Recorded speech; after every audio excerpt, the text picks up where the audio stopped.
And joining us now for more politics is Caroline Heldman, professor of critical theory and social justice at Occidental College. She's here to break down all the headlines for us in politics. Good morning, Caroline. Good morning, Giselle. It's great to see you.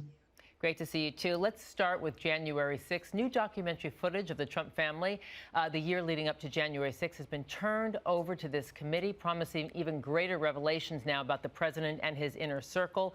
A lot is being made of this video. What's the significance? Could this be like the Nixon tapes? It's possible. I mean, we don't know the significance yet, but what we do know is that Alex Holder, the British documentary filmmaker, was doing a private project for the Trump family, and folks in the White House didn't know about this. The committee didn't know about this. They're deposing the filmmaker today, and they've moved the committee hearings into July to give them time to sift through this. So all of those factors would indicate that there might be a lot of material here that the committee will use. So Tuesday's hearing focused on Trump's campaigns, the campaign of the Trump administration against election officials in the various states who literally put their lives on the line to do their work. And the fake elector scheme seems to be what's really putting Trump and his allies in the House and Senate in legal jeopardy for this intricate plan to steal the election. How much trouble is Trump and his allies in, or how much trouble are they in? Well, there is increasing evidence that the Department of Justice and some state officials may be going after the folks who filed these fake elector slates. If you recall, there were 7 states that did this, and we knew that there were a few investigations going into this, but that probe is widening, and the evidence presented yesterday indicates that there may have been some violation of federal and state laws. It's hard to say overall what sort of legal trouble Trump will be held accountable for, but wow, has this committee made its case, mostly by using Republicans and conservatives to prove that Trump knew that the big lie was a lie, that he and his inner circle knew that it was illegal, and they went ahead with it anyway. Now, the polls indicate that 6 in 10 Americans believe the former president should be indicted.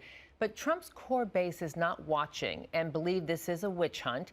Is there no getting through, even though it's the former president's own inner circle that's testifying here? You know, it doesn't appear that there is a way to get through, and it's maybe not just because of access. I would be surprised if folks who believe the big lie, which is a conspiracy theory, let's call it what it is, it's hard to get people off of conspiracy theories once they're on them, especially if they're being constantly reinforced by their origin, in this case, Donald Trump and his inner circle. So even if we had folks who believe the big lie watching these hearings, I'm not sure they would be convinced, even though it's very clear this is not just a bipartisan hearing, it's only featured conservative and Republican leaders.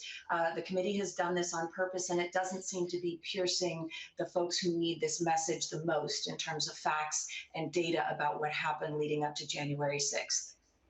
And in a shocking move, the Texas RNC voted to reject the results of the 2020 election, openly embracing anti-democratic ideals, Caroline, even leaving the door open for secession from the Union.